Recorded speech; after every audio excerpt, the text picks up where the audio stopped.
एक व्यक्ति यमराज के पास गया। यमराज ने उनको बोला तुम्हारे पुण्य भी हैं, तुम्हारे पाप भी हैं, तो कहाँ पहले जाओगे, नरक में जाओगे कि स्वर्ग में जाओगे? तो यमराज को व्यक्ति बोला थोड़ा सैंपल दिखा देते तो आसानी होती, पहली पहली बार मरे हैं, पहले तो नहीं देखा है, तो सैंपल दिखा दीजिए। तो यमराज उनको सैंपल दिखाते हैं, स्वर्ग का सैंपल दिखाते हैं कि वहाँ पर लोगों को पीटा जा रहा है, प्रताड़ित किया जा रहा है, लोग चिल्ला रहे हैं, चीख रहे हैं, रो रहे हैं। अरे स्वर्ग में ऐसा हो रहा है, नरक में क्या हो रहा है? नरक में लोग दम मारो दम कर रहे हैं, वहाँ मजे कर रहे हैं। व्यक्ति ने सोचा सुना तो उल्टा था, लेकिन अब मरे तो पहली बार ही हैं, देखा पहली बार है। तो यमराज को बोला नरक में ही भेज दीजिए, नरक में ज़्यादा आनंद लग रहा है। तो जैसे ही नरक के गेट में गए, यमदूतों ने अंदर खींच के खूब पिटाई शुरू की। बोला अरे ये क्या, देखने समय तो बड़ा आनंद लग रहा था। बोले वही तो एडवर्टीजमेंट था, अगर एडवर्टाइजमेंट नहीं करते तो यहाँ कोई आता ही नहीं।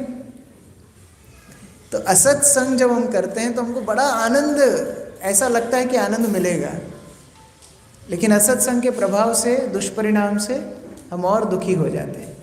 वही देवताओं के साथ हुआ, वो दुखी हो गए और उस त्रस्त स्थिति में ब्रह्मा जी के पास गए। ब्रह्मा जी ने उनको सिखाया ठीक है आपसे गलती हुई है, पुनः ब्राह्मणों का आश्रय लीजिए, विश्वरूप के पास जाइए। लेकिन एक बात का ध्यान रहे, ये विश्वरूप का पिता तो त्वष्टा है, लेकिन माता असुर कुल की है, रोचना। तो क्योंकि असुर कुल की मम्मी है, तो इनका थोड़ा झुकाव अपने मामाओं के प्रति भी है, थोड़ा असुर कुल के प्रति भी झुकाव है। तो वो झुकाव को देख करके आप उनके प्रति अपराध मत करना। हर व्यक्ति के अंदर कुछ अच्छा है, कुछ बुरा है, स्वीकार करना चाहिए। विश्वरूप को ये सलाह दी। ब्रह्मा जी सलाह दे करके देवताओं को भेज दिए। देवता विश्वरूप के पास गए, प्रार्थना की। विश्वरूप ने उनको नारायण कवच की शिक्षा दी। नारायण कवच प्राप्त करके देवता इतने शक्तिशाली हो गए कि दानवों को हरा दिए। अब फिर से असत्संग, फिर से ऐश्वर्य बढ़ा, तो जो 2-4 माला शुरू की थी वो भी बंद कर दी। ऐसा हमारे जीवन में भी होता है, थोड़ी समस्या आती है तो भगवान याद आने लगते हैं, फिर समस्या का समाधान हो जाता है, फिर प्रभु जी लोग फोन लगाते रहे। तो ये असत्संग के प्रभाव है। दोबारा से भगवत भक्ति भूल गए। एक दिन इंद्र को अग्नि का फोन आया। अग्नि उनको फोन लगा के बोले एक इंपॉर्टेंट मैटर है, मीटिंग चाहिए। ठीक है, मीटिंग कराते हैं। क्या बताया अग्नि ने? उन्हें बताया ये जो तुम्हारा पुरोहित है विश्वरूप, ये तो डबल काम करता है। 21 टीम में समझ में नहीं आता है। क्यों, क्या हुआ? बोले ये जब यज्ञ करता है, ओम अग्नये स्वाहा, अग्नि को स्वाहा दे रहा है, इंद्राय स्वाहा, इंद्र को स्वाहा दे रहा है, लेकिन फिर ये कुछ आहुति चुपचाप भी देता है। ये हमने नोटिस किया है। अरे चुपचाप किसको आहुति देता है? बोले देखो मैं तो अग्नि हूँ, आहुति तो मेरे पास ही गिरती है, तो मुझे ही तो चिट्ठी पहुंचानी रहती है। देवताओं को आहुति देते देते बीच में असुरों को भी आहुति देता है। इंद्र का बहुत दिमाग खराब हो गया। क्यों खराब हुआ? क्या उसका राज्य जा रहा था उससे? नहीं, उसको लग रहा था कि दानवों को फायदा कैसे हो रहा है, ये ईर्ष्या है। मेरा नुकसान ना हो चलेगा, वो बड़ा मुद्दा नहीं है, उनको फायदा कैसे हो रहा है। इंद्र बड़ा गुस्से में आ गया। देखो जैसी चेतना हमारी होती है वैसे ही हम दूसरों को देखते हैं। इंद्र की चेतना ही ऐसी है कि मेरा कोई राज्य हड़प लेगा, तो हमेशा वो हर व्यक्ति को उसी दृष्टिकोण से देखता है। जैसे एक बार एक शहर में नशा मुक्ति का एक आयोजन हुआ, तो जितने शराबी थे पूरे मोहल्ले के, गांव के, सबको पकड़ के बिठाया। नशा मुक्ति का एक आयोजन हो रहा है और बहुत बड़ा रेनाउंड स्पीकर को बुलाया गया कि आप इनका नशा छुड़ा दीजिए। सब लोग आकर के बैठ गए। अब वो व्यक्ति ने 2 गिलास सामने रखे, एक गिलास में शराब थी, एक गिलास में पानी था, और 2 अर्थवॉर्म केंचुए लेके आया। एक पानी के गिलास में केचुए को डाला, एक शराब के गिलास में केचुए को डाला। जो पानी में केचुए को डाला था वो बढ़िया वहां पर स्विमिंग कर रहा था, लेकिन जो शराब के गिलास में केचुआ था वो मर गया। तब तो उस व्यक्ति ने पूछा, जो जितने शराबी बैठे हुए थे, क्या समझे बताओ? बहुत सारे लोगों ने हाथ खड़ा कर दिया एक साथ। बोले अरे वाह, बड़ी अच्छी ऑडियंस मिली है। पहले व्यक्ति से पूछा, अच्छा तुम ही बताओ क्या समझे? बोला देखिए, पानी में जो केचुआ है वो जीवित है, हाँ वेरी गुड। शराब में जो केचुआ है वो मर गया है, वेरी गुड। तो क्या सीखे? शराब पीने से पेट के कीड़े मर जाते हैं। चेतना ही वो है। क्रोध आ गया, और क्रोध भी ऊर्ध्वगामी है। क्रोध को बोला गया ऊर्ध्वगामी, जैसे जल को बोला है निम्नगामी। हाँ, ऐसे ऊर्ध्वगामी मतलब पहले सिर पे चढ़ता है, यहां पर चढ़ जाता है क्रोध, और सिर को पहले एकदम अपने वश में कर लेता है, फिर सिर से नीचे नीचे उतरता है, क्योंकि अब और तो ऊपर चढ़ने की जगह नहीं है, तो यहां फिल होके नीचे की तरफ आता है। तो क्रोध फिर भौहों में आता है, भौहें चढ़ जाती हैं, आंखें लाल हो जाती हैं, नासिका से तेज तेज सांसें लेने लगता है, और फिर मुख से अनाप शनाप बकने लगता है, पूरा चेहरा लाल हो जाता है, फिर और नीचे की तरफ भरता है, फिर हाथों से उल्टा पुल्टा काम करता है, फिर पैरों से लात पैर चला देता है। जब तक अर्थिंग नहीं होती है तब तक क्रोध सिर पे चढ़ा रहता है। ये क्रोध का काम है, ऊपर से शुरू होता है। तो क्रोध जब चढ़ा, इंद्र को सब सुध बुध भूल गया। वो ये भूल गया कि ये विश्वरूप के चक्कर में तो हमको वापस स्वर्ग मिला है, ये ना होता तो हम अभी भी भटक रहे होते।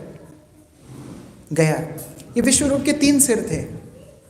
एक सिर से सोमरस पीता था, एक सिर से शराब पीता था, और एक सिर से खाता रहता था। कई लोग सोच रहे हैं शायद हमारे भी ऐसे होते। तो विश्वरूप को जैसे देखा यज्ञ कर रहा था, और यज्ञ में बैठे हुए विश्वरूप का खड़ग से सिर, तीनों सिर काट डाले इंद्र ने। अपने ही हितकारी का वध कर दिया क्रोध के चलते। अब विश्वरूप तो क्योंकि सिद्ध व्यक्ति था, तीनों सिर उनके 3 पक्षी बन के उड़ गए। अब इंद्र ने सोचा, अरे मैंने क्या कर दिया? ये अच्छी बात है, इंद्र को गलती तुरंत समझ में आ जाती है, लेकिन बार बार भी गलती नहीं करना चाहिए। एक बार ठीक है, 2 बार ठीक है, बार बार भी गलती नहीं करना चाहिए। तो ये क्रोध में विश्वरूप का जैसे ही वध हुआ, इंद्र को समझ में आया, फिर ब्राह्मण विहीन हो गया। बृहस्पति नहीं था, अभी विश्वरूप भी नहीं है, तो ब्रह्म हत्या का पाप उनको लगा। ब्रह्म हत्या के चलते 1 साल तक इंद्र को ब्रह्म हत्या के कारण काफ़ी कष्ट भोगने पड़े, और स्वेच्छा से उन्होंने कष्ट भोगे 1 साल तक। उसके बाद उन्होंने 4 व्यक्तियों को अपना पाप शेयर किया। सर्वप्रथम पृथ्वी को बोला, मेरे थोड़े पाप लेते हो क्या? पृथ्वी बोली, मैं काहे को लूँ, मेरा क्या फायदा होगा? बोला, अगर तुम मेरे 25% पाप लोगे तो मैं तुमको एक वरदान भी दूंगा साथ में। अच्छा, क्या वरदान दोगे? वरदान ये दूंगा कि कोई कितना भी गहरा गड्ढा तुम्हारे अंदर खोद देगा, वो अपने आप भर जाएगा। काल के प्रभाव से धीरे धीरे वो भर जाएगा। ये इंद्र का आशीर्वाद है पृथ्वी को। तो पृथ्वी बोले, ठीक है, लोग तो गड्ढे करते ही रहते हैं, अच्छा आशीर्वाद दिया, ठीक है, तुम्हारा 25% पाप हमको दे दो। तो इंद्र की 25% जो ब्रह्म हत्या पृथ्वी ने स्वीकार की, उसके कारण पृथ्वी पे मरु स्थान बन गए, डेजर्ट्स। दूसरा, वृक्षों को पूछा, वृक्षों मेरा 25% ब्रह्म हत्या ले लो, हमको क्या मिलेगा? तो उन्होंने बोला, जैसे पृथ्वी को हमने दिया है, आपको भी हम एक वरदान देंगे कि अगर कोई आपकी टहनियों को तोड़ दे, काट दे, पुनः वो उग जाएंगे। तो ये आशीर्वाद इंद्र ने वृक्षों को दिया। तो वृक्षों ने 25% इंद्र की ब्रह्म हत्या ली, जिसके कारण से वृक्षों में से कई बार कई द्रव्य निकलते हैं जिनको अशुद्ध माना जाता है। फिर तीसरा, जल के पास गए, जल को बोला कि तुम हमारा 25% बचा है वो ले लीजिए। बोले, अच्छा, हमको क्या मिलेगा? तो इंद्र बोलते हैं, आप जिसमें मिल जाओगे उसकी कीमत में बिकोगे। दूध में मिल जाओगे, दूध की कीमत में बिकोगे।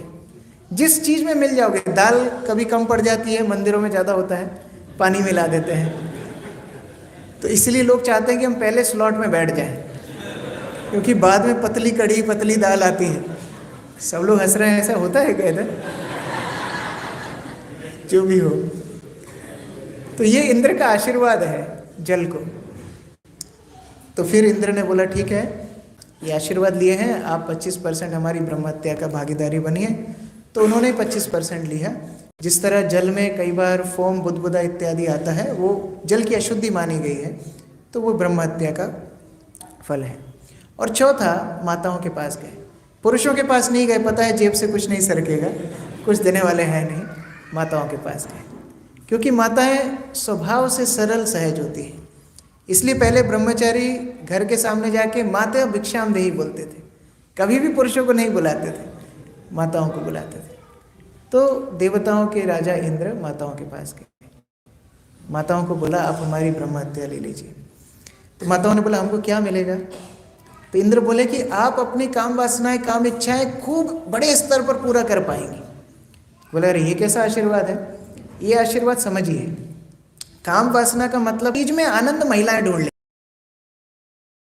कुछ है ही नहीं, माताओं के लिए है। मेले में जाइए माताओं के लिए, एयरपोर्ट पे जाइए माताओं के लिए, हर वस्तु में आनंद किसके लिए रखा है? माताओं के लिए। ये इंद्र का आशीर्वाद है। लेकिन इंद्र ने 25% ब्रह्म हत्या माताओं को भी दी, जो महीने में उनका शुद्धिकरण का समय होता है, वो उनको भोगना पड़ता है। तो ये चारों के साथ इंद्र ने अपनी ब्रह्म हत्या बांटी और उसके बाद इंद्र अपना कार्य करने लगे। लेकिन यहाँ विश्वरूप के पिता त्वष्टा बड़ा क्रोधित हो गए।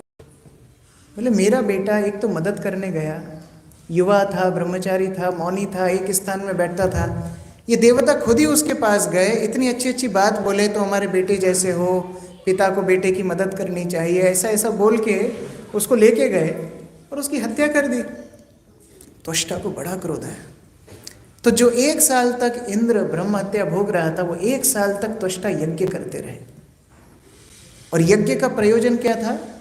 यज्ञ का प्रयोजन था कि वो यज्ञ के माध्यम से ऐसा एक व्यक्ति को पैदा करेंगे जो इंद्र की हत्या करेगा, इंद्र शत्रु। उस तरह यज्ञ शुरू किया।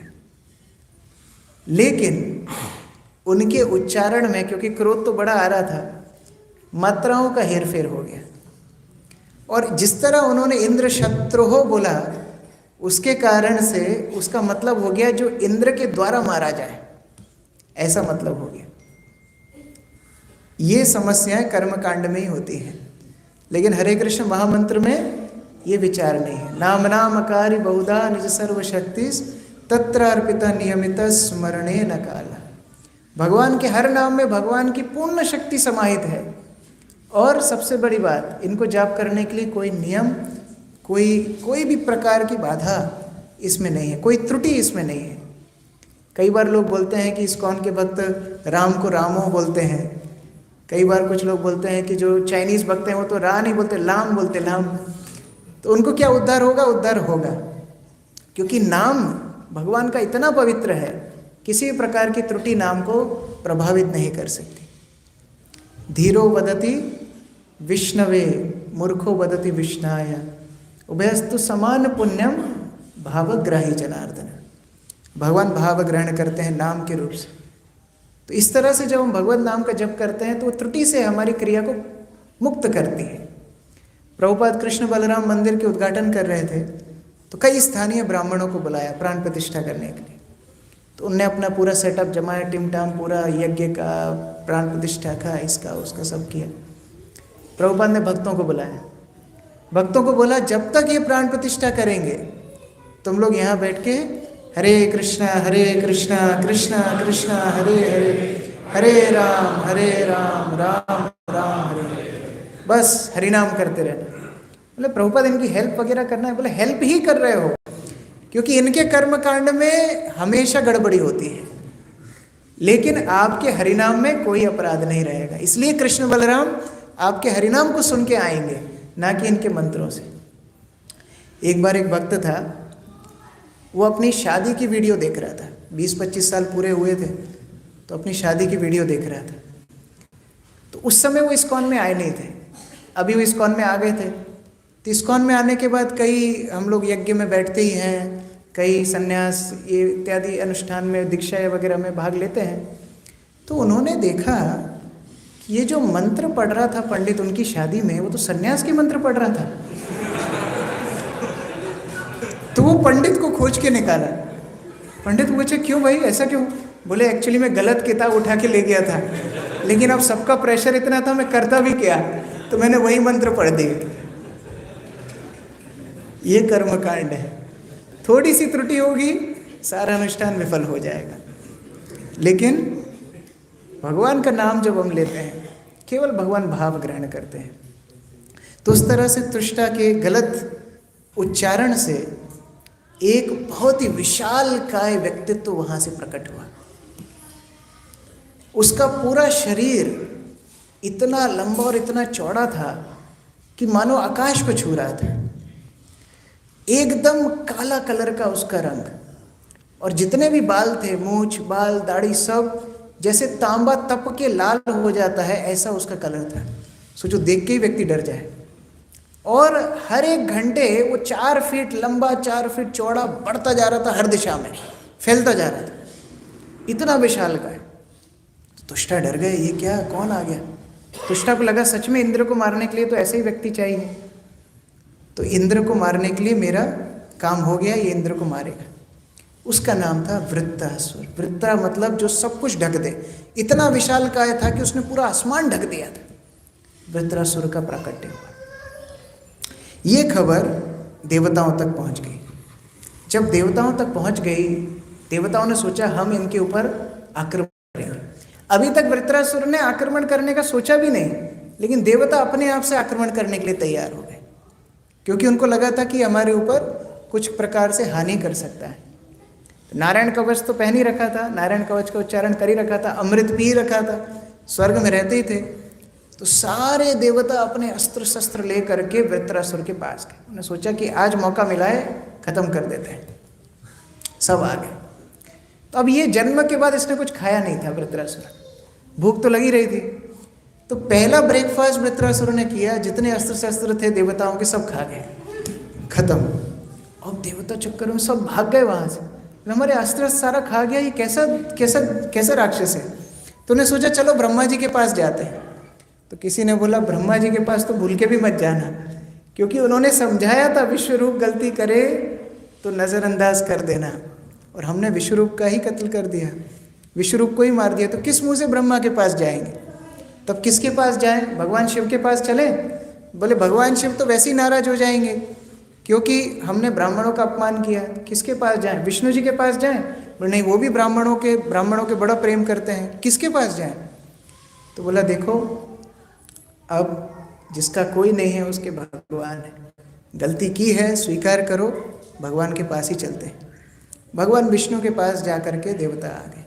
अब भगवान विष्णु को प्रत्यक्ष रूप से देख नहीं पाते थे देवता, क्षीर सागर के तट पे जाते हैं और सामान्यतः ब्रह्मा जी प्रार्थना करते हैं, और ब्रह्मा जी के पास ही वो वॉकी टॉकी है जिससे भगवान विष्णु ब्रह्मा जी से बात करते हैं। देवताओं को ना सुनने मिलता है ना देखने मिलता है।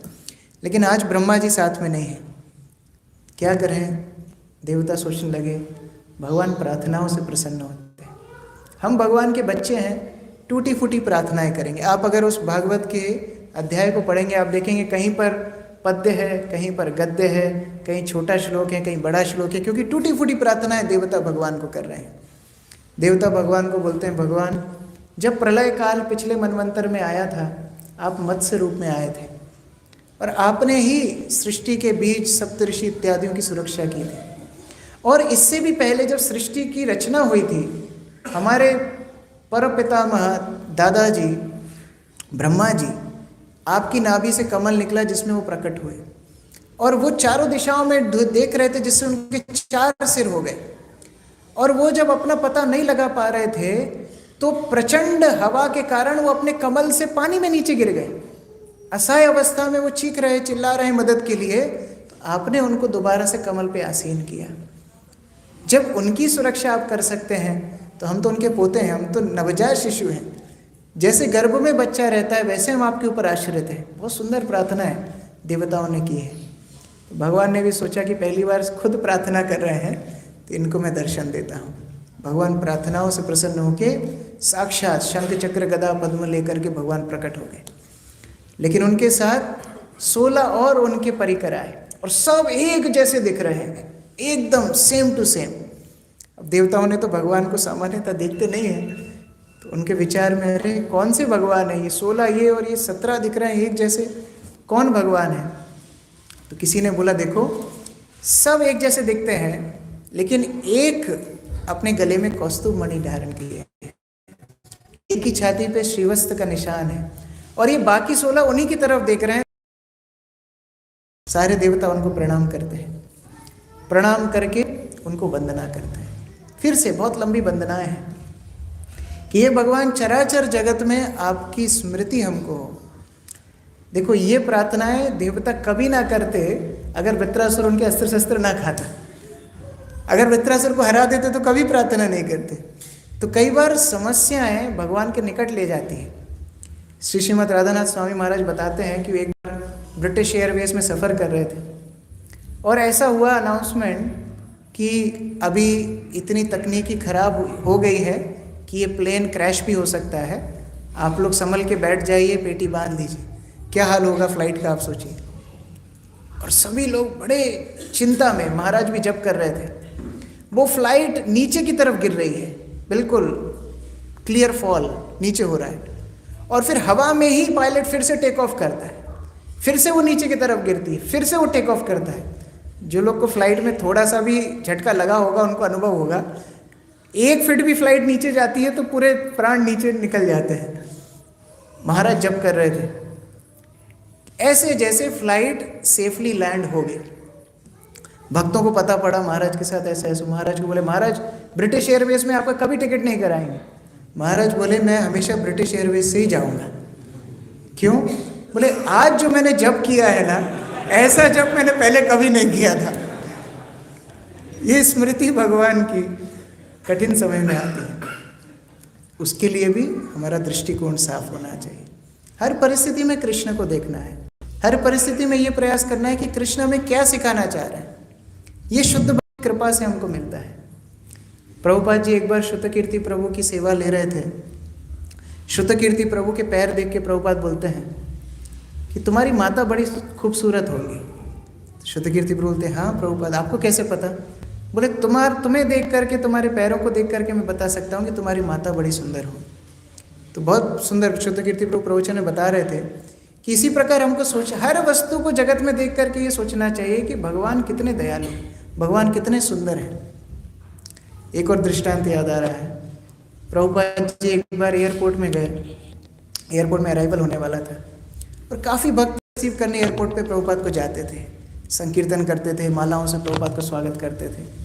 तो एक नया नया लड़का मंदिर में ज्वाइन किया था, तो उसको भी लेके गए। उसने प्रभुपाद को देखा नहीं था, पहली बार। भक्त कूद रहे हैं, नाच रहे हैं।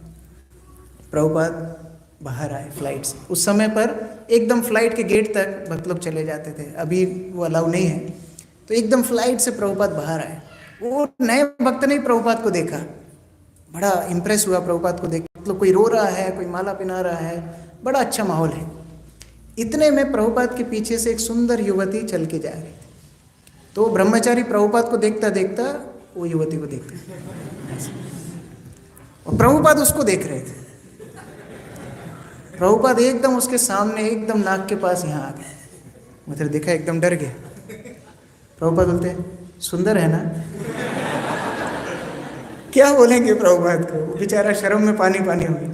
प्रभुपाद बोले अगर प्रकृति इतनी सुंदर हो सकती है तो प्रकृति को बनाने वाला कितना सुंदर होगा। ये दृष्टिकोण प्रभुपाद ने हमको दिया। तो हर स्थिति में भगवान का स्मरण करना चाहिए।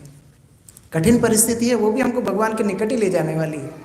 तो देवता इस कठिन परिस्थिति में बड़ी सुंदर प्रार्थना करते हैं और भगवान उनकी प्रार्थनाओं से बड़े प्रसन्न होते हैं। भगवान उनको बोलते हैं ठीक है, तुम लोग मुझे बड़ी सुंदर प्रार्थना कर रहे हो, लेकिन मेरे शुद्ध भक्त तो इस तरह कुछ मांगते नहीं। बड़ा सुंदर श्लोक है, मैं पढ़ रहा हूँ। किम दुरापम मयि प्रीति तथापि विबुद्ध दृश्यभा मयि एकांत मतिर्नयनम मत्तो वांछाति तत्वविद। हे देवताओं, तुम बड़े मेधावी हो, बड़े बुद्धिमान हो, इसलिए तुमको ये बात बता रहा हूँ। ये सच है कि मैं जिसके ऊपर प्रसन्न होता हूँ उसके लिए कोई भी वस्तु अप्राप्य नहीं है, उसको तुरंत प्राप्त हो जाएगी। लेकिन मेरे शुद्ध भक्त जिनका मन मुझ पर स्थित है, मुझसे कोई वस्तु मांगते नहीं है। भगवान क्या बताना चाह रहे हैं? तुम लोग शुद्ध भक्त नहीं हो। मेरे भक्त प्रार्थना करते हैं जैसे तुम प्रार्थना कर रहे हो, लेकिन वो ये नहीं मांगते कि वृत्रासुर का वध करा दो। ये मेरे भक्त कभी नहीं मांगते। और ये मांगते भी हैं तो भगवान बहुत सुंदर बात बोल रहे हैं कि अगर मेरे भक्त भौतिक वस्तु मांगते भी हैं तो मैं उनको देता नहीं हूँ। भगवान बोलते हैं वो मूर्खता वाली बात कर रहे हैं, मैं तो मूर्ख नहीं हूँ, मैं उनको कैसे विषय वस्तु दूँ? आमी विज्ञ यही मूर्खे विषय के बाद वो स्वचरणामृत दिया विषय भुलाई। कि ये मूर्ख है, मेरी भक्ति करते करते अगर भौतिक आकांक्षा भी कर रहे हैं, मैं तो मूर्ख नहीं हूँ, तो मैं उनको विषय वस्तु कैसे दूंगा? मैं अपने चरणामृत का अमृत पिला करके इनको विषय ही भुला दूंगा, जैसा ध्रुव महाराज के साथ हुआ। भगवान प्रकट हुए, ध्रुव महाराज की सारी इच्छाएं समाप्त हो गई। देवता पूरा प्रवचन सुने, लेकिन उसके बाद बोलते हैं सॉरी सर, फिर भी थोड़ा वृत्रासुर को मरवा देते तो अच्छा होता। भगवान बोले तुम लोग नहीं सुधरने वाले, ठीक है तुम्हारी इच्छा इस तरह है। तुम्हारे अस्त्र शस्त्रों का क्या हुआ? बोले तो खा गया ब्रेकफास्ट में, अभी लंच में जाएंगे तो हमको भी खा जाएगा, क्या करें? भगवान उनको बोलते हैं ठीक है, तुम दधीची के पास जाओ। दधीची मेरा बहुत प्रिय भक्त है और तुम उससे उसकी शरीर की कामना करना, उसके शरीर को मांग लेना। शरीर को मांग लेना, हाँ, उसके शरीर को मांगना और उसकी हड्डियों से वज्र बनाना। उस वज्र से वृत्रासुर का वध होगा। इंद्र ने बोला भगवान ये नाम को सुना सुना लग रहा है दधीची। भगवान बोले हाँ, तुम्हारी बहुत अच्छी पहचान है दधीची से। क्या हुआ था कि ये दधीची के पास अश्विनी कुमार गए थे। अश्विनी कुमार कौन है? देवताओं के डॉक्टर हैं। तो अश्विनी कुमार दधीची मुनि के पास गए थे और उनको बोले थे हमको आप आध्यात्मिक शिक्षा, आध्यात्मिक ज्ञान दीजिए। तो दधीची ने बोला ठीक है, आप लोग फलाने फलाने समय पर आना, मैं आपको आध्यात्मिक ज्ञान दूंगा।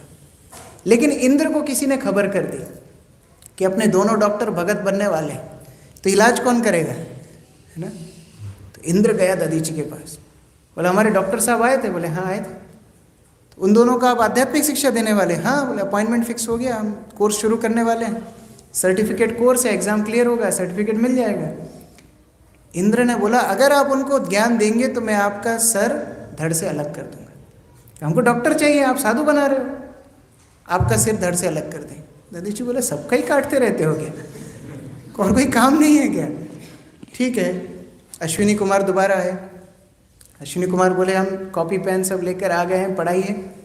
बोलते नहीं नहीं, आपके लीडर आए थे, वो धमकी दे के गए, आपको पढ़ाया तो सिर काट देंगे। तो अश्विनी कुमार बोलते लो उसमें कौन सी बात है, हम काट देते हैं।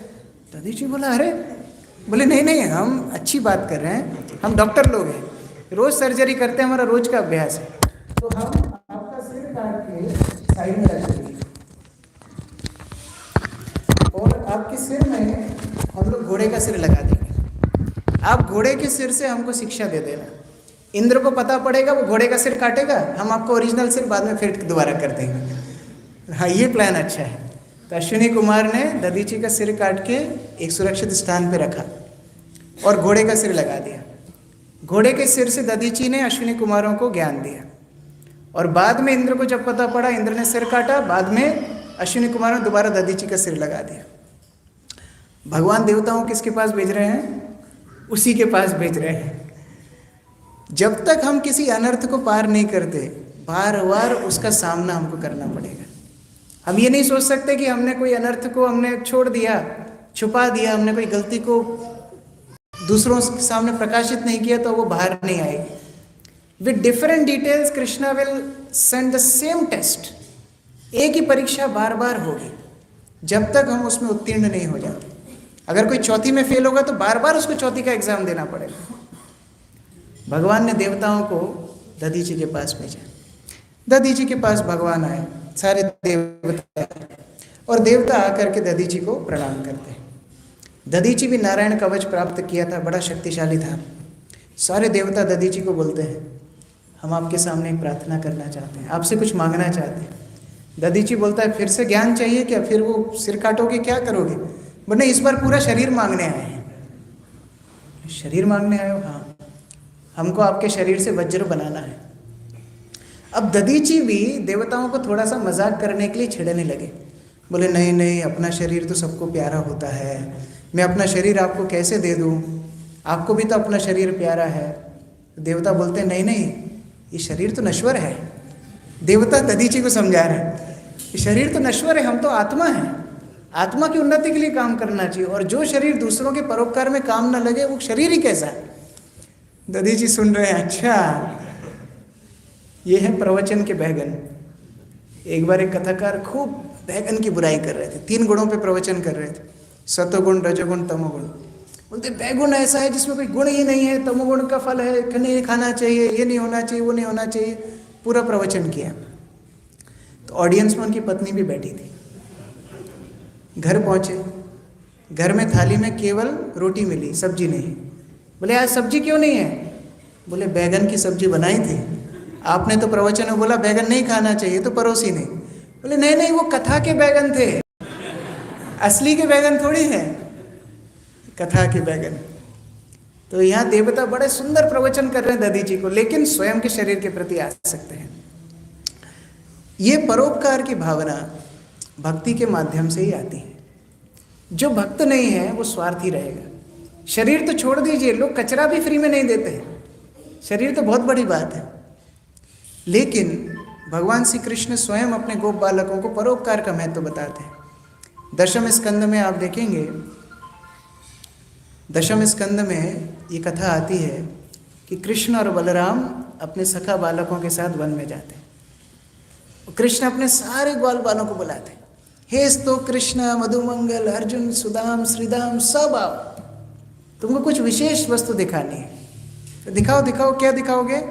बड़े वृक्षों को देखो। वृक्ष तो हम रोज देखते हैं, नहीं, आज इनसे कुछ सीखना है। इनका जीवन परोपकार के लिए होता है। ये जीते जी पुष्प, फल, फूल इत्यादि हमको देते हैं। जो पथगामी है उनको ये छाया देते हैं, और जब हमें लकड़ी की आवश्यकता होती है हम काट के इनकी लकड़ी भी इस्तेमाल कर लेते हैं। तो ये परोपकार के लिए पूरा जीवन जीते हैं। वास्तव में जिनको उदार जीवन जीना है उनको परोपकार के लिए जीना चाहिए, दूसरों के लिए मदद करना चाहिए। कैसे? प्राण अर्थेर दिया वाचा, प्राण दे करके। कोई बोलेगा प्राण दे करके तो बड़ी मुश्किल बात है, प्राण देना कोई सस्ती बात थोड़ी है। ठीक है, प्राण नहीं दे सकते, अर्थ देना चाहिए। अर्थ मतलब पैसा है, क्योंकि हम पूरा समय, शक्ति, सामर्थ्य, समय सब कुछ लगाते हैं धनोपार्जन में, और अगर वो धनोपार्जन भगवान की सेवा में लग जाए तो हमारा सारा जो एंडेवर है, समय है, शक्ति है, बुद्धि है, वो सारी भगवान की सेवा में लगती है। फिर लोग बोलेंगे नहीं, पैसा भी नहीं दे सकते, ये तो बड़ी कठिन बात है। फिर बोलते हैं धिया, कम से कम बुद्धि लगाइए। खुद नहीं दे सकते, प्रचार में मदद कर सकते हैं। प्रभु जी ये 10 नंबर मैं देता हूँ, व्यापारी दोस्त हैं मेरे, खूब पैसा उड़ाते हैं, आपको मंदिर में मदद करेंगे। कम से कम बुद्धि लगा सकते हैं। और अगर वो भी नहीं लगा सकते हैं तो वाचा, वाचा मतलब अपनी वाणी से भगवान की सेवा, परोपकार करना चाहिए। सबसे बड़ा परोपकार क्या है? जारे देखो तारे कहो कृष्ण उपदेश, अमार आज्ञा गुरु होइया तारो ये देश। महाप्रभु बोलते हैं जिसको देखो उसको एक ही बात बोलो, हे बंधु भगवान का नाम लो। तुमसे मैं एक ही भिक्षा मांग रहा हूँ, प्रभु आज्ञा है भाई, मांगी यही भिक्षा। बोलो कृष्णा, भजो कृष्णा, करो कृष्ण शिक्षा। भगवान कृष्ण का नाम लो। हरे कृष्ण कृष्ण कृष्ण हरे हरे, हरे राम हरे कृष्ण शिक्षा। जो कृष्ण उनको अपने जीवन का आधार बनाओ, ये सबसे बड़ा परोपकार है। तो दधी जी सोच रहे थे हमारा शरीर, हमारे अस्तित्व, हमारा जीवन तो परोपकार के लिए होना चाहिए। हम भगवत भक्त हैं, यहाँ देवता आए हैं, और सबसे बड़ी बात भगवान के आदेश से आए। देखो किसी की बात मानना भी अलग अलग गुणों में हो सकती है। जैसे तमोगुण में हम किसी की बात मान सकते हैं। तमोगुण किसके कारण बात मानते हैं? डर के कारण। कोई डरा के अपनी बात मनवा ले, वो तमोगुण का लक्षण है। फिर रजोगुणी व्यक्ति भी बात मान सकता है, वो फायदे के लिए मानता है, कहाँ मेरा फायदा है वहाँ मैं बात मानूंगा, ये रजोगुण का बात है। और सतोगुणी व्यक्ति ठीक है, एक पारस्परिक संबंध रखने के लिए या एक नैतिकता रखने के लिए बात मान लेता है, ठीक है, कर्टेसी है, एटिकेट है, बात मानना चाहिए। ब्रजदेवी माता जी आप कब आए? केम टुडे? हाँ, परसों आए थे, कल थे आप? Okay, welcome. माता जी श्री श्रीमद् भक्तिचारू स्वामी गुरु महाराज की बहुत वरिष्ठ शिष्या हैं। गुरु महाराज बहुत उनको प्रेम करते थे, अमेरिका में रहती हैं, यहाँ पर आए हैं।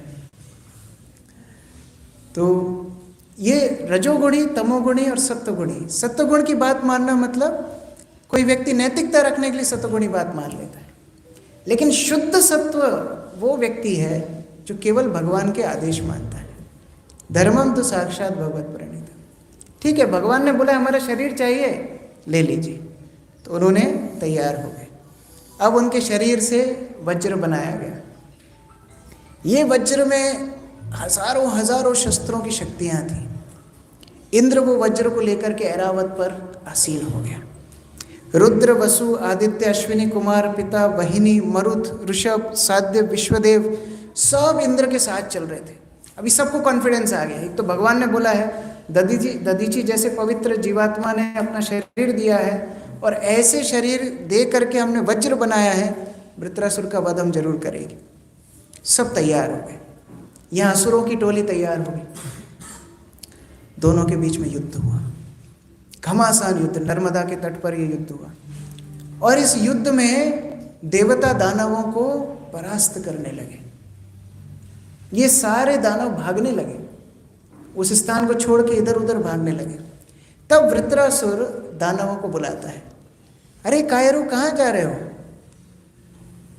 अपना जीवन अगर सफल करना है तो दो मार्ग हैं।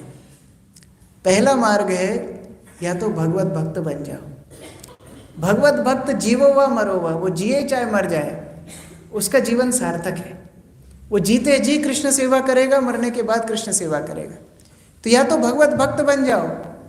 दानव होने वाला भक्ति हमसे होगी नहीं, तो फिर वीर गति को प्राप्त हो, भाग क्यों रहे हो? अगर रण क्षेत्र में क्षत्रिय वीर गति को प्राप्त होता है तो इट्स ए ग्लोरियस डेथ, ये सम्मानजनक मृत्यु है। तुम भक्ति नहीं कर सकते, कम से कम वर्णाश्रम का तो पालन करो, क्षत्रिय धर्म का तो पालन करो। दानव सुनने वाले नहीं, सब वृत्रासुर को अकेले छोड़ करके चले गए। अब वृत्रासुर युद्ध कर रहा है इंद्र के साथ। इंद्र जो शक्ति प्रदत्त है, जिसने अमृत पिया हुआ है, नारायण कवच पहना हुआ है, वज्र उसके हाथ में है, लेकिन कपकपा रहा है वृत्रासुर को देख करके। वृत्रासुर की असीम शक्ति है, कपकपा रहा है। इंद्र आक्रमण करने जाता है, पहले ही फटके में इंद्र को मीलों दूर ऐरावत सहित वृत्रासुर फेंक देता है। वज्र उसका हाथ से छूट जाता है, इंद्र नीचे गिर जाता है, ऐरावत मूर्छित हो जाता है। इंद्र को इतनी घबराहट हुई, बोले अरे इसका तो सामना मैं नहीं कर पाऊंगा। उस समय पर उसको कोई एनकरेज करता है, जैसे हम चीयर अप करते हैं ना अपनी टीम को। कौन एनकरेज करता है पता है? वृत्रासुर स्वयं एनकरेज करते हैं। अरे उठा वज्र उठा, ये भगवान ने तुझे बोला है, तुझे विश्वास नहीं है, इस वज्र से मेरा वध कर। कई बार बाहर के लोग हमको ज्यादा चेतना दे देते हैं, अरे तुम भगत हो फिर इतनी चिंता करते हो, सबको सिखाते हो चैंट एंड वीआईपी, फिर तीनों पूरे दिन दिमाग पे लोड लेके घूमते रहते हो। बोलते हैं हाँ चैंट एंड वीआईपी है वो आपके लिए, हम तो नहीं हो पाए, आप हो जाओगे। कौन विश्वास करेगा? कई बार बाहर के लोग ज्यादा शिक्षा दे देते हैं। वृत्रासुर असुरिक शरीर में है, लेकिन चेतना तो भक्त की है। बोल रहे हैं भगवान की बात पे विश्वास करो, कि भगवान तुमको बोले हैं अस्त्र उठाओ, मेरा वध करो। हमारे ऊपर हमें विश्वास हो ना हो, गुरु कृष्ण के ऊपर विश्वास होना चाहिए। एक बार सुभाष स्वामी महाराज, अभी कल ही उनका 85वां व्यास पूजा थी, 85 वर्ष के हैं, प्रभुपाद जी के शिष्य हैं। प्रभुपाद जी से मिले थे और प्रभुपाद जी को एक बहुत अच्छी बात उन्होंने पूछी। बोला प्रभुपाद आपने तो मुझे इतनी सेवा दी है, लेकिन मुझे भरोसा नहीं है कि मैं कर पाऊंगा कि नहीं। प्रभुपाद बोले तुम्हें मेरे ऊपर भरोसा है कि नहीं? हाँ प्रभुपाद आपके ऊपर भरोसा है। बोले तो स्वयं के ऊपर भरोसा करने की आवश्यकता नहीं है। अगर तुम्हारा मेरे ऊपर भरोसा है, मेरी मदद से तुम सारे वस्तु कर पाओ, तो स्वयं के ऊपर हमें विश्वास ना हो चलेगा, लेकिन गुरु कृष्ण के ऊपर विश्वास करना चाहिए। यही तो भक्ति में आशा है। हम लोग रोज इकट्ठे होते हैं और यहाँ साथ में गाते हैं, संसार दावा नललीढ़ लोक त्राणाय कारुण्य घना घनत्व। मतलब क्या है? सारे जग में आग लगी हुई है, दावानल। किसी के घर में आग लगी, वो डांस करेगा क्या मृदंग करताल बजा के? लेकिन भक्त लोग यहाँ डांस क्यों करते हैं? क्योंकि अगली लाइन बहुत इंपॉर्टेंट है, वंदे गुरु श्री चरणारविंद। ये भगवान ने हमें उनके प्रतिनिधि गुरु रूप से भेजे हैं, ये वर्षा करके उस अग्नि को ध्वंस कर देंगे। भक्त का ये विश्वास है। वृत्रासुर उनको विश्वास दिला रहा है, अरे उठाओ, मारो, लड़ो मुझसे। इंद्र वज्र को उठाते हैं, वृत्रासुर के ऊपर कूंज करते हैं। एक हाथ वृत्रासुर का काट देते हैं, एक हाथ काट देते हैं, दूसरे हाथ से वृत्रासुर लड़ने लगता है, दूसरा हाथ भी काट देते हैं, तो वृत्रासुर पैरों से लड़ने लगता है, दोनों पैर भी काट देते हैं। ऐसी परिस्थिति किसी की हो तो उसकी चेतना कैसी होगी? लेकिन उस चेतना में वृत्रासुर ने बहुत सुंदर प्रार्थनाएं की है। अहम हरे तव पादैकमूलो दासानुदासो भवितास्मि भूय मनः स्मरेता सुपतिर्गुणांस्ते गृणीत वाक्कर्म करोतु काया। हे भगवान, भगवान को प्रार्थना कर रहा है वृत्रासुर, हे भगवान, मैं आपके दासों का दास रहूं, जो भी जन्म मुझे मिले मैं आपके दासों का दास रहूं, और मेरी वाक, शरीर, वाणी, मन सब आपके ऊपर समर्पित है, आप मेरे प्राण हैं। ये प्रार्थना मैं आपके चरणों में कर रहा हूँ। अगले श्लोक में बोलते हैं, नानाक पृष्ठम न च परमेष्ठम न सार्वभौमं न रसाधिपत्यम न योग सिद्धिर पुनर्भवं वा समंजस्त्व विरहय कांक्षे। न नाक पृष्ठम न च परमेष्ठम, ना मुझे राजा बनना है, ना मुझे मुक्ति चाहिए, ना मुझे सार्वभौम सारी दुनिया का राज्य चाहिए, मुझे ना योग की सिद्धि चाहिए। समंजस्त्व विरह कांक्षी। समंजस मतलब भगवान का एक नाम है समंजस, और जहाँ भगवान नहीं होते वहाँ होती है असमंजस, बोलते असमंजस हो गया। असमंजस मतलब जहाँ पर मार्ग ना दिखे आगे जाने का, लेकिन भगवान है समंजस, जो हमेशा अपने भक्तों को राह दिखाते हैं। तो बोल रहा है कि भगवान आपसे अगर दूर रहना पड़े, समंजस्त्व विरह कांक्षे, तो मैं ऐसे शरीर की आकांक्षा नहीं करता। मैं असुर शरीर में प्रसन्न हूँ आपका चिंतन करते हुए, लेकिन मुझे ऐसा शरीर नहीं चाहिए जहाँ मुझे आपकी विस्मृति हो जाए।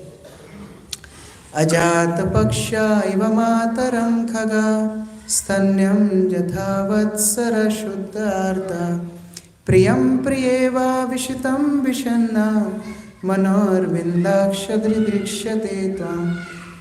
3 उदाहरण वृत्रासुर दे रहे हैं कि हे भगवान, जिस तरह अजात पक्षा इव मातरम खगा, जैसे एक छोटा पक्षी अपनी माता का इंतजार करता है। छोटा पक्षी घोंसले से बाहर नहीं निकलता है, लेकिन उसकी मम्मी जाकर के उसके लिए खाना लेकर के आती है। जैसे अजात पक्षा, जैसे पक्षी अपनी माता के लिए इंतजार करता है, और एक बछड़ा अपनी माता के लिए दूध के लिए इंतजार करता है, जैसे उसको खोल दिया जाता है कैसे भाग के अपनी माता के पास जाता है। हजारों गाय एक साथ आप छोड़ देंगे, बछड़ा केवल अपनी माता के पास जाए। और प्रियम प्रियवा विशितम विषन्ना, अगर कोई का प्रिय, किसी का पति दूर देश में गया हो तो उसकी पत्नी कैसे उसका इंतजार करती है, वैसे मैं आपकी अरविंदाक्ष, आपके चरणों की अभिलाषा कर रहा हूँ। ममोत्तम श्लोक जनेषु सख्यम संसार चक्रे भ्रमता स्वकर्मभि तन्माययात्मा जदारगेषु आसक्त चित्तस्य नाथ भूय। मुझे जो भी जन्म मिले भगवान, आपके भक्तों की संगति मिले, आपके भक्तों के साथ मैत्री मिले। यसुर योनि में मुझे आपके भक्तों का संग नहीं मिला। आप जहाँ भी मुझे भेजें, बस एक आशीर्वाद दें कि अपने भक्तों की संगति दें। ये प्रार्थना करते करते जब इंद्र ने अपना आखिरी अस्त्र से प्रहार किया, वृत्रासुर की गर्दन काटी। 365 दिन लगे उसकी गर्दन काटने के लिए इंद्र को, 1 साल का समय। उस समय पे वृत्रासुर भगवत धाम को गमन किए। अब प्रश्न ये है, विश्वनाथ चक्रवर्ती ठाकुर प्रश्न पूछते हैं कि इस युद्ध में विजेता कौन हुआ? वृत्रासुर विजेता हुआ कि इंद्र विजेता हुआ? कौन विजेता हुआ? वृत्रासुर विजेता हुआ। जो भक्ति को रख पाएगा वो विजेता होगा। बाह्य रूप से कोई भी वस्तुएं हम प्राप्त कर लें, वो हमें विजेता नहीं बनाएंगे। जिसके पास भक्ति है वही धनी व्यक्ति है। भक्ति योग, भक्ति योग, भक्ति योग धन, भक्ति यही कृष्ण नाम स्मरण क्रंदन। जिसके पास भक्ति है वही धनवान व्यक्ति है। और भक्ति क्या है? कृष्ण नाम स्मरण क्रंदन, भगवान का नाम लेना। हरे कृष्ण कृष्ण कृष्ण हरे हरे, हरे राम राम राम हरे। और ये नाम कैसे लेना? भगवान को स्मरण करते हुए, क्रंदन करते हुए। ये जब अवस्था आएगी तो व्यक्ति वास्तविक धनवान हो जाएगा, वास्तविक ऐश्वर्यवान हो जाएगा। हमारे भी रोने छूटते हैं जब करते समय, वैसे रोने नहीं, लेकिन प्रेम से भगवान को पुकारते हुए भगवान का नाम लेना, ये वास्तविक पराकाष्ठा है किसी परिस्थिति की। तो यहाँ पर भक्ति को सर्वश्रेष्ठ स्थान रखा गया। ये वृत्रासुर कौन था? परीक्षित महाराज प्रश्न पूछते हैं। भगवान सुखदेव गोस्वामी, ऐसा असुर का मनोभाव कैसे हो सकता है? इतनी अच्छी प्रार्थना है, कैसे कोई असुर बोल सकता है? कौन था ये वृत्रासुर? सुखदेव गोस्वामी इसका इतिहास बताते हैं कि महाराज चित्रकेतु भगवान संकर्षण के बहुत प्रिय भक्त थे और बड़े ही आसक्ति के साथ, बड़े ही प्रेम के साथ, आदर के साथ भगवान की सेवा, भजन, पूजा करते थे। अभी लग रहा है असुरों का समय शुरू हो गया है। तो बड़ी आसक्ति के साथ उनका भजन पूजन सब किया करते थे। इतने अपने भक्ति में पक्के हो गए थे कि भगवान संकर्षण का सानिध्य उनको प्राप्त हुआ। प्रत्यक्ष रूप से भगवान का दर्शन किए, प्रार्थना किए, क्रंदन किए, भगवान उनको अपने चरण कमलों का आशीर्वाद दिए। और इतनी उच्च चेतना का भक्त अपने परिवार के साथ एक बार विमान में यात्रा कर रहा था। यात्रा करते करते उनकी नज़र नीचे इलावृत वृक्ष पे पड़ी, जहाँ भगवान शिव प्रवचन कर रहे थे। और प्रवचन सुनने वाले सारे दाढ़ी वाले साधु महात्मा, बड़े बड़े सब विरक्त सन्यासी सामने बैठे थे और भगवान शिव प्रवचन कर रहे थे। भगवान शिव के पास में माता पार्वती बैठी हुई थी। तो ये दृश्य देख करके चित्रकेतु हंसने लगे। उनके मन में विचार था कि भगवान शिव ही ऐसा कर सकते हैं, जो प्रकृति के साथ रहकर भी आसक्त ना हो। यही तो भगवान शिव है, जो महान वैष्णव है, वैष्णवानाम यथा शंभु। वो प्रवचन कर रहे हैं वैराग्य के ऊपर, पत्नी साथ में बैठी है, लेकिन पत्नी के प्रति आसक्ति नहीं। लेकिन नजर पार्वती की चित्रकेतु के ऊपर पड़ गई। हंस रहा है, मजाक उड़ा रहा है, भगवान शिव को अपराध कर रहा है। कई बार समस्या हमारे मन में ही होती है, बाहर समस्या होती नहीं है, हम खुद समस्या को पैदा करते हैं। पार्वती सोचने लगी कि भगवान शिव का अपराधी है। पार्वती उनको श्राप दे देती है, तुम आसुरिक प्रवृत्ति को धारण किए हो, भगवान शिव को तुम शारीरिक स्तर में देख रहे हो, जाओ तुम असुर बन जाओ। ये श्राप प्राप्त करके चित्रकेतु विमान से नीचे उतरते। भगवान शिव पार्वती को समझाते, तुमने क्या किया है? वो मेरा गुरु भाई है, दोनों संकर्षण के पुजारी हैं, संकर्षण के भक्त हैं। अगर वो मेरे ऊपर हंस भी रहा है तो ये हमारे बीच का मामला है, तुम क्यों बीच में पड़ी हो? बोले नहीं, हम कैसे सुन सकते थे? बोले नहीं, वो ये सोच करके हंस रहा था। काफी समझाते हैं। भगवान शिव बोलते हैं, जो भगवान नारायण के भक्त हैं, नारायण परः सर्वे न कुतश्चन बिभ्यति, जो भगवान नारायण के भक्त हैं उनके लिए कोई भय की बात ही नहीं है। उनको नरक में रखो, अपवर्ग में रखो, स्वर्ग में रखो, अभी तुल्यार्थ दर्शनम, उनके लिए सब समान है। वो केवल भगवान की सेवा करना चाहते हैं। भगवान आज उनको भगवत धाम में रखेंगे, वहाँ रह के सेवा करेंगे। भगवान उनको सूरत भेज देंगे, सूरत में रह के सेवा करेंगे। तो आपको इस तरह से बीच में उनका श्राप नहीं देना चाहिए था। तो माता पार्वती बोली ठीक है, तो अभी तो आएगा, अपनी सफाई देगा। तो जब सफाई देगा तो हम माफ कर देंगे। भगवान शिव बोलते हैं यही तो वैष्णवों की महानता होती है, वो सफाई नहीं देते हैं। वैष्णव आशीर्वाद समझ के हर वस्तु को स्वीकार करते हैं कि कृष्ण की इच्छा के बिना जब पत्ता भी नहीं हिल रहा है तो मेरे जीवन में ये घटना कैसे हो गई बिना इच्छा के भगवान की? मतलब भगवान का कुछ आयोजन था, उनको सफाई देने की आवश्यकता ही नहीं है। ये कृतज्ञता के साथ भक्त भगवान की सेवा करते हैं।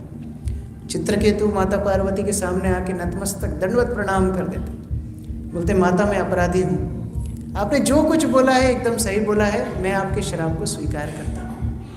अगर ये श्राप के माध्यम से मैं अपनी चेतना को शुद्ध कर सकता हूँ तो ये मेरे लिए तो वरदान हुआ। और वो स्वीकार करते हुए चित्रकेतु आगे जाके वृत्रासुर बनते हैं। ये वृत्रासुर का इतिहास है।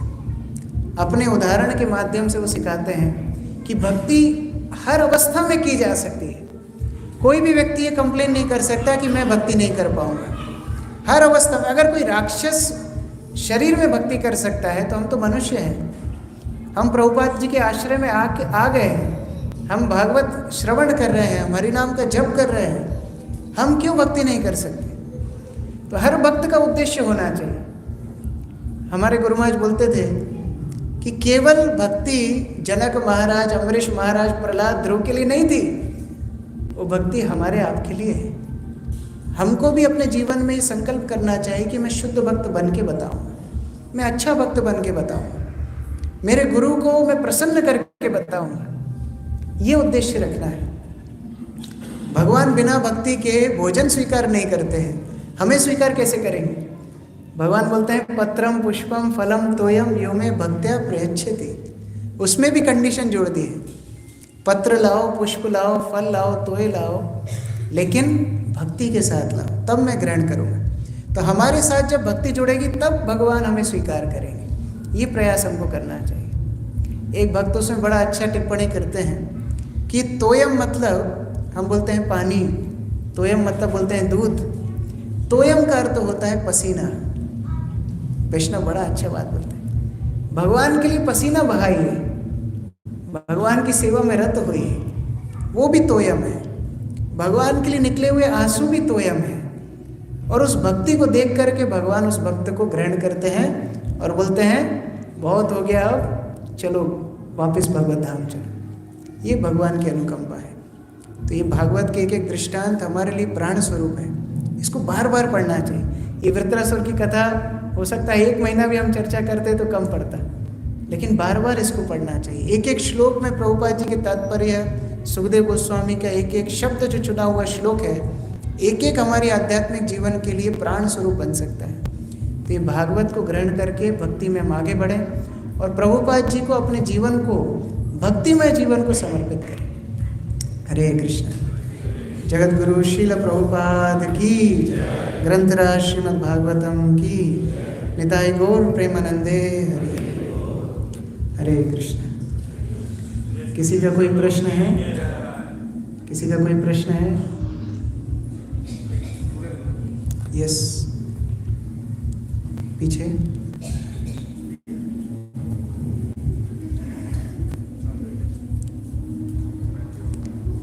हम लोग जब पहले यहाँ पर आए थे, जब ये सेंटर का उद्घाटन हो रहा था, तो मुझे लग रहा था ये डीलैंड जैसा है, जंगल के बीच में बड़ी शांति है।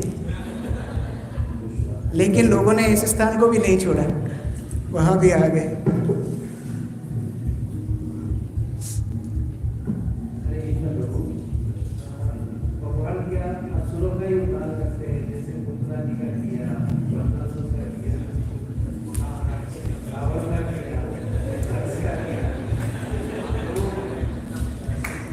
देखो, अच्छे डॉक्टर की पहचान कौन सी होती है? अच्छा डॉक्टर ये बताएगा कि मैंने 4th स्टेज वाले को बचा लिया, तो तुमको तो मैं बचा ही लूँगा। तो भगवान बोलते हैं जो वृत्रासुर भक्ति कर सकता है, पूतना कर सकती है, सारे ये असुर कर सकते हैं, तो फिर हम भक्ति क्यों नहीं कर सकते? ये भगवान बता रहे हैं। और भगवान का कैलकुलेशन बड़ा अच्छा है। जैसे जब हम छोटे थे तो कई बार सरप्राइज टेस्ट ले लेते थे टीचर, तो सारे बच्चे नाराज हो जाते थे, सरप्राइज टेस्ट हम तो तैयारी नहीं की, हम तो फेल हो जाएंगे।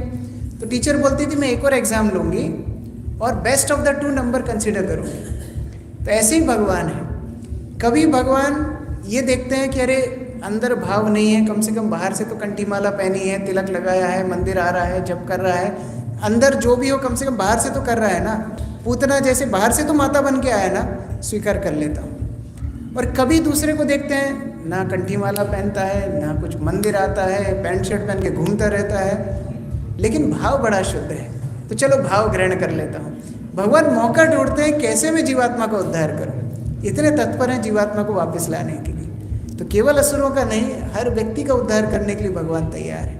लेकिन वो एक पराकाष्ठा बताई है। अगर असुर इस तरह भक्ति कर सकते हैं, ये प्रार्थना अगर असुर कर सकता है, तो हमारी प्रार्थनाओं की श्रेणी किधर जानी चाहिए मतलब।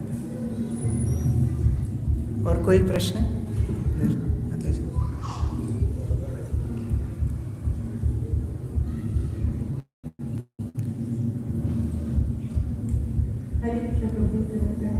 प्रभु एक दिन मैंने अपने बेटे को बोला किसी बात पे, आपने आज एग्जाम्पल दिया ना पीठ का, कि परोपकार के लिए पेड़ का एग्जाम्पल दिया आपने, तो मैंने भी उसको एक चीज़ बोली थी कि हम पत्थर मारते तो उसका देता है। तो उसने मुझसे सवाल किया कि उसके बस में ही और कुछ करना है, इसलिए वो फल देता है। तो मेरे पास फिर कोई आंसर नहीं था उसको देने के लिए। देखिए, जिस उदाहरण से हम जो चीज़ सीख सकते हैं वो सीखना चाहिए। जैसे हम मनुष्य हैं, हमको बताया गया है कि हम सारे जीवात्मा जितनी भी योनियां हैं उनमें सर्वश्रेष्ठ हैं। मतलब जितना वो कर रहे हैं कम से कम उतना तो हमको करना ही चाहिए। तो अगर पेड़ दे सकता है तो हम क्यों नहीं दे सकते? ये शिक्षा की बात है। जितना एक जैसे हम बोलते हैं कुत्ता वफादार होता है, तो अगर निम्नतर योनि में ये गुण है तो हमारे अंदर तो वो गुण होना ही चाहिए। वो शिक्षा है मुख्य। और कोई प्रश्न? इधर माता जी,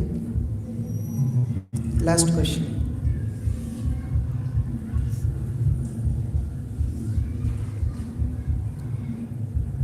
हरे कृष्णा प्रभु जी, तो मुझे ये बताया जाता है कि वृत्तासुर पहले ही देह त्याग चुके थे, भगवताम जा चुके थे, फिर भी इंद्र 300 पैसे देकर उनकी गर्दन भी काट दिया, क्योंकि उसको रिस्क नहीं लेना था, दोबारा नहीं आ जाए वो रिस्क नहीं लेना चाहता था। देखो, ये इंद्र की आसक्ति है। इंद्र अपने इंद्र तृप्ति के लिए इतना आसक्त है, वो किसी भी प्रकार से उसको दोबारा खोना नहीं चाहता। लेकिन वृत्रासुर तो जीते जी मुक्त था। भक्त जीते जी मुक्त होते हैं। वो शरीर में है लेकिन शरीर से आसक्त नहीं है। तो अगर आज उनकी मृत्यु हो भी जाए तो भगवान तो तैयार है उनको लेने के लिए। तो इसलिए भक्त की मृत्यु किस प्रकार हुई वो बड़ी बात नहीं है। तो वृत्रासुर के शरीर को काटता रहा वो उसका मैटर है। भगवान तो पहले ही वृत्रासुर को भगवत धाम लेंगे। हरे कृष्णा कृष्णा कृष्णा हरे हरे, हरे राम राम